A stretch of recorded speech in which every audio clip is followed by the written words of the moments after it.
And welcome to 3.0 TV. मैं हूं आपकी होस्ट शिखा सिंह। वॉचवर्ड डिजिटल एसेट्स ने मजबूत अमेरिकी डॉलर के दबाव के कारण नीचे ट्रेड किया है, जो स्विस बैंक द्वारा एक आश्चर्यजनक कदम में इंटरेस्ट रेट में 25 बेसिस पॉइंट की कटौती के बाद पिछले पूरे दिन के घाटे को उलटने में कामयाब रहा है, जबकि मजबूत डॉलर अन्य एसेट्स की निवेश अपील को कम करता है।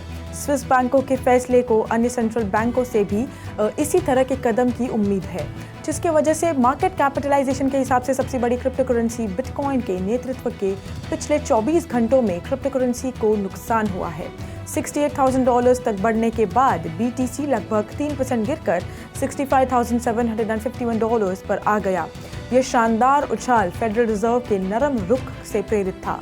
इथेरियम और सोलाना जैसे प्रमुख ऑल्ट कॉइन्स ने भी गिरावट देखी गई। इथेरियम मार्केट कैपिटलाइजेशन के हिसाब से दूसरी सबसे बड़ी क्रिप्टो करेंसी 0.8% गिरकर $3,488 पर ट्रेड कर रही थी।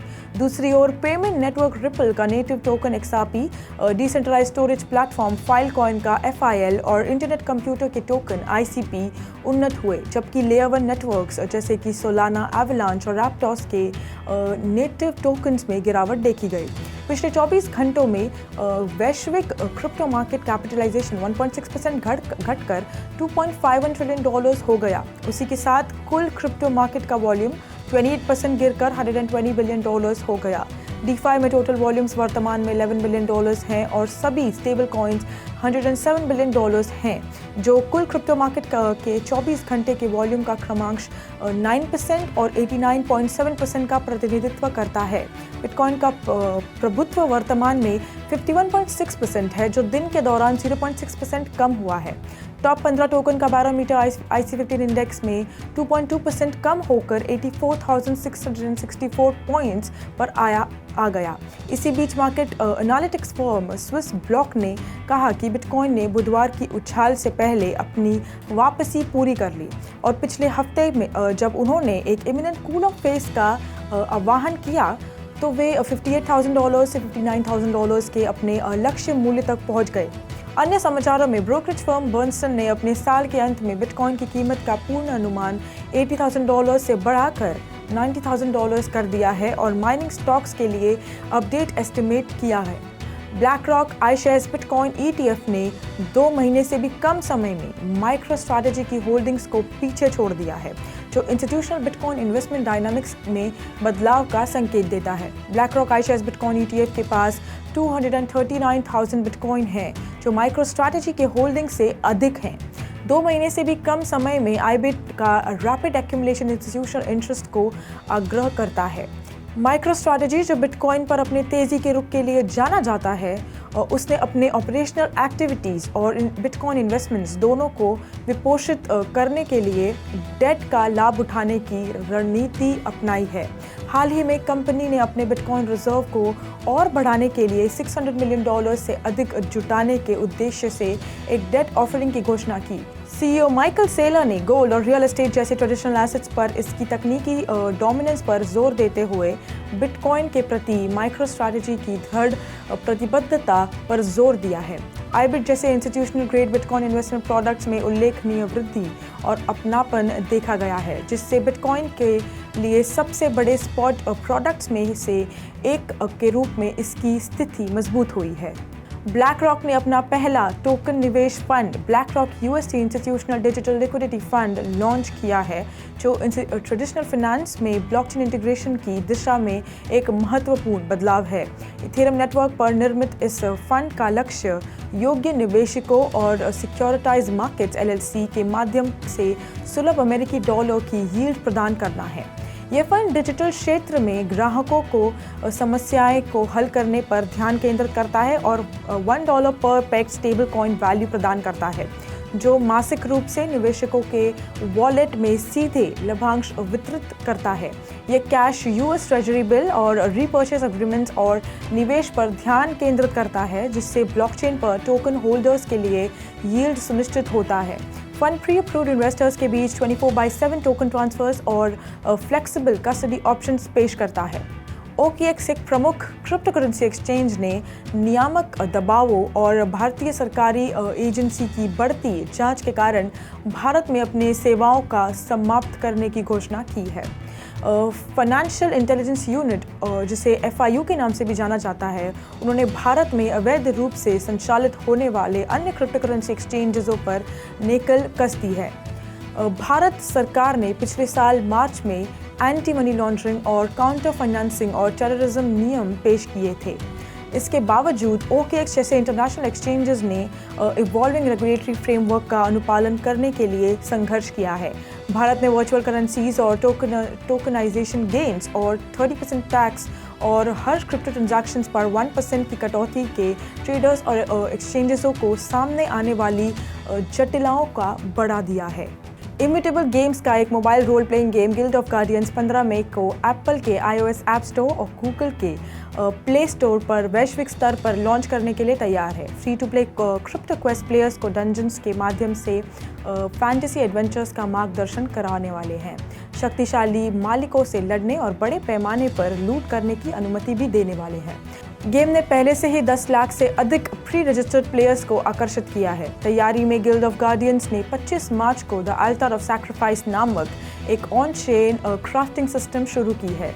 हाल ही में इम्यूटेबल और पॉलीगॉन लैब्स ने $100 मिलियन का ब्लॉकचेन गेमिंग निवेश फंड लॉन्च करने के लिए VC firm king river capital के साथ साझेदारी की थी, जिसे इनएविटेबल गेम्स फंड कहा जाता है।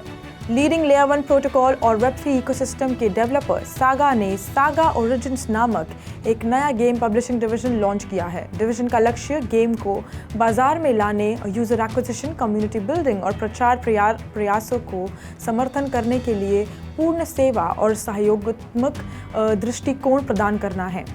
सागा के को-फाउंडर और CEO रेबेका ने कहा कि सागा ओरिजिन्स वेब3 में गेम बनाने वाले डेवलपर्स के लिए एक लव लेटर है।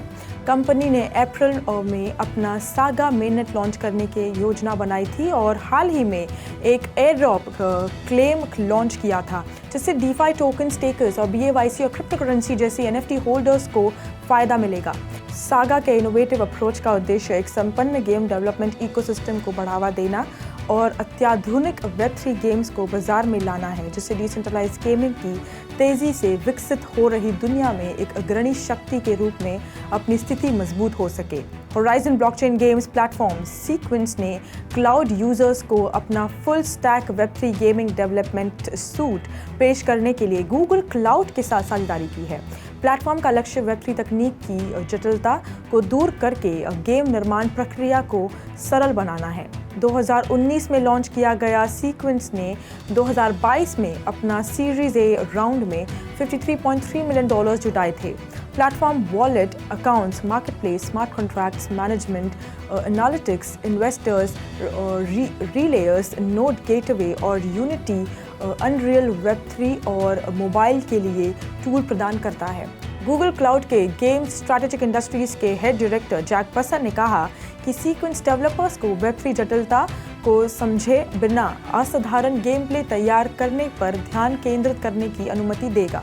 प्रधानमंत्री नरेंद्र मोदी के अनुसार भारत आर्टिफिशियल इंटेलिजेंस कैपेबिलिटीज़ में दुनिया का नेतृत्व करने के लिए तैयार है। उन्होंने भारत के स्टार्टअप इकोसिस्टम की सराहना की और एंटरप्रेन्योर्स को ग्लोबल एप्लीकेशंस के लिए इंडियन सॉल्यूशंस बनाने का आग्रह किया। भारत वैश्विक स्तर पर तीसरी सबसे बड़ी स्टार्टअप इकोसिस्टम है, जिसमें 1.25 लाख रजिस्टर्ड स्टार्टअप्स हैं और 12 लाख युवाओं को रोजगार मिला है। भारत में 1010 से अधिक यूनिकॉर्न कंपनीज हैं और 12,000 पेटेंट फाइलिंग के साथ एक मजबूत स्टार्टअप संस्कृति है। मोदी ने टियर 2 और टियर 3 शहरों के युवाओं से नौकरी चाहने के बजाय नौकरी निर्माता बनने का आग्रह किया। मोदी ने निवेशकों, इंक्यूबेटर्स, अकादमिशियंस, रिसर्चर्स, इंडस्ट्री मेंबर्स और फ्यूचर एंटरप्रेन्योर्स को अस्थापित को मान्यता देते हुए 2047 तक भारत के विकसित भारत बनने के रोड मैप की भी घोषणा की।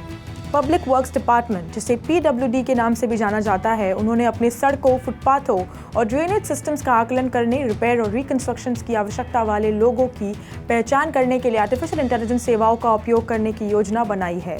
विभाग ने स्ट्रीटस्केपिंग प्रोजेक्ट के तहत यूरोपियन स्टैंडर्ड्स के अनुरूप रीडेवलप्ड 41 किलोमीटर सड़कों की निगरानी और मेंटेनेंस के लिए पहले से ही AI तकनीक का उपयोग किया है। नई योजना इस पश्चिम डिवीजन तक विस्तारित करती है, जिसे 3 साल के लिए AI सर्वेक्षण के लिए पश्चिमी सड़कों क्षेत्र के तहत हिस्सों का चयन किया गया है। मुख्य उद्देश्य एक व्यापक और कुशल सर्वेक्षण करने के लिए उन्नत AI तकनीक का लाभ उठाना है, जिससे पारंपरिक तरीकों से की आवश्यकता समाप्त हो जाए और कम समय की आवश्यकताओं के साथ उच्च सटीकता सुनिश्चित हो सके।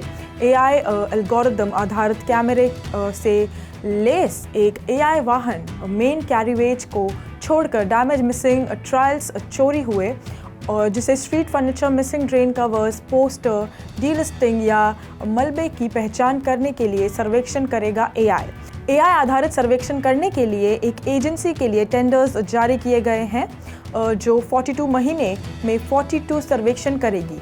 क्लाइमेट चेंज के कारण वैश्विक बाढ़ बढ़ रही है और आर्टिफिशियल इंटेलिजेंस सटीक चेतावनी देकर क्षति को कम करने में मदद कर सकती है, यहाँ तक कि वाटर गेजेस की कमी वाले फ्लड बेसिन्स में भी। बाढ़ सबसे आम प्राकृतिक आपदा है, जिससे सालाना औसतन $50 बिलियन की वैश्विक आर्थिक क्षति होती है, जिसमें 1.8 बिलियन सस्पेक्टेबल इंडिविजुअल्स में से 90% लो और मिडिल इनकम वाले देशों में होती है। नेचर में पब्लिश्ड एक पेपर के अनुसार एक AI मॉडल अब 80 देशों में चालू है, जो पिछली प्रमुख प्रणाली की तुलना में नदी बाढ़ की अधिक सटीक भविष्यवाणियों प्रदान करता है। गूगल के रिसर्चर्स ने मॉडल विकसित किया, जिससे अफ्रीका में पूर्वानुमानों में सुधार हुआ, जो वर्तमान में यूरोप में उपलब्ध भी है। गूगल AI मॉडल्स ने मौसम पूर्वानुमान, सैटेलाइट इमेजरी, टोपोग्राफी और मिट्टी की प्रकार जैसी विविध सार्वजनिक रूप से उपलब्ध डेटा सोर्सेस का उपयोग किया और बाढ़ क्षेत्रों और पानी की गहराई की भविष्यवाणी करने के लिए AI का उपयोग भी किया। आज के लिए बस इतना ही। देखते रहिए 3.TV या फिर लॉग ऑन कीजिए हमारी वेबसाइट www.3versetv.io या फिर स्कैन कीजिए हमारा QR कोड अधिक जानकारी के लिए।